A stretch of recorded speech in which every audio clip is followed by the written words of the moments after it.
for success. 3 ingredients for success.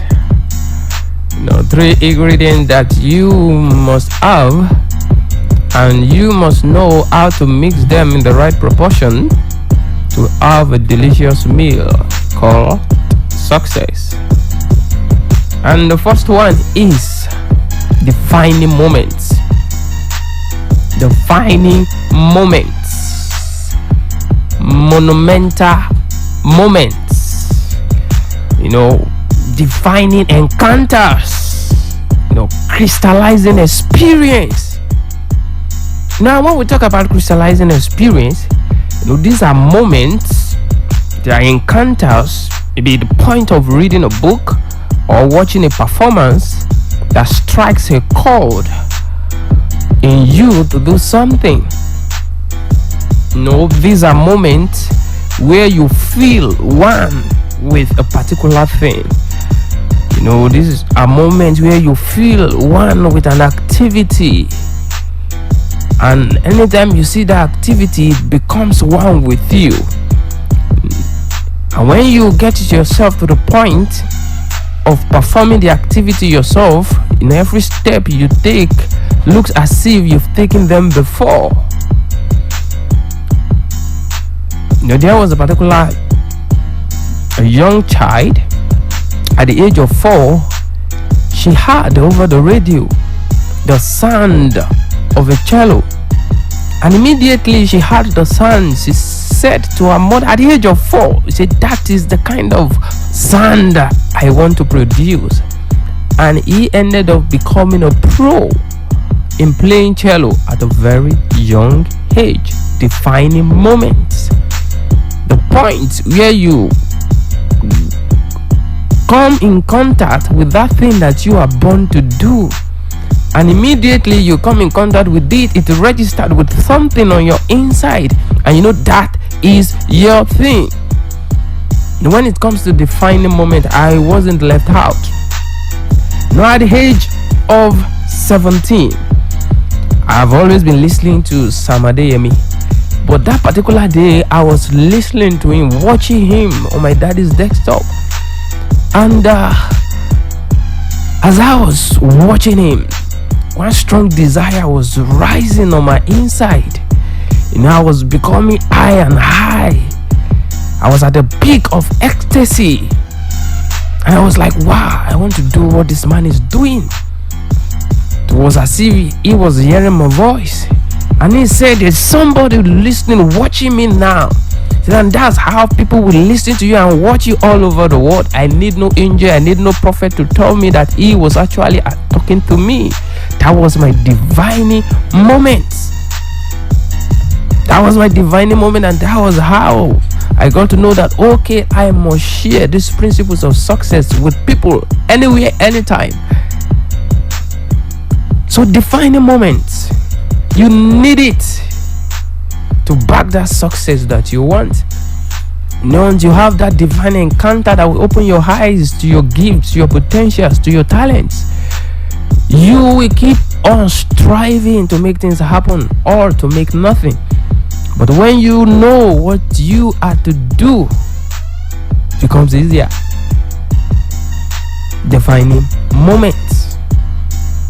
And another ingredient, the second ingredient you need to make your success happen, is passion. Passion. No passion to explore your talents. Passion to explore your gifts. Passion to explore your potentials. So you need passion. And how are you going to know that you are passionate about your talent, your gifts, and your potentials? When you have a rage to master it. You have a rage to master it. There are two kinds of emotions. We have the positive one and the negative one. As if somebody used to get angry easily. That anger in you is not wrong in itself, but what makes it wrong is when you wield it negatively. There's a way you can channel that your anger to something. You channel it to what you want to do. You get angry with the status quo. You get angry with the way things are moving. You get angry with the way situations are around you.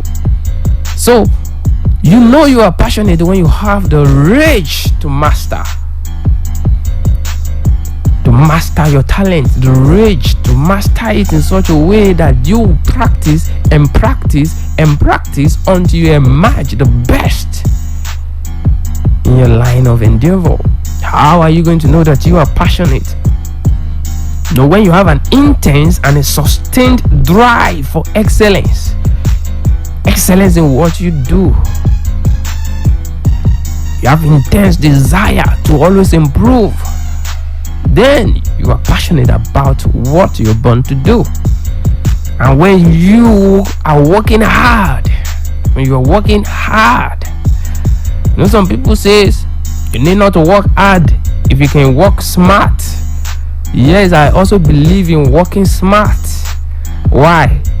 Because I knew the difference between working hard and working smart during my university days.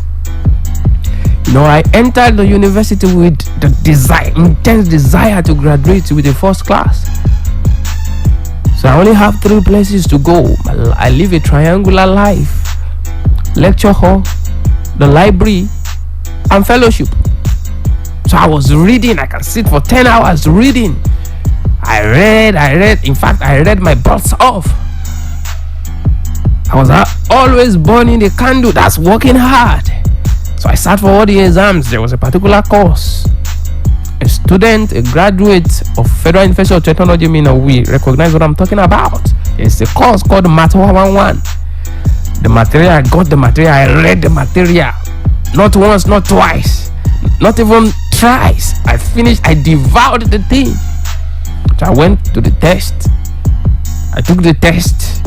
Despite my brilliancy, my intelligence, I did not pass.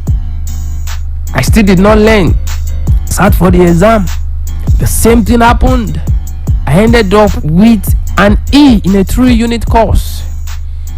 I know all other courses I have A's, like 8 A's and 2 B's, but that one E that I had brought down my GP to 4.4 something. And at the end of the day, I got to know that we need not to even stress ourselves in that course. All what we need to learn is how to use the calculator.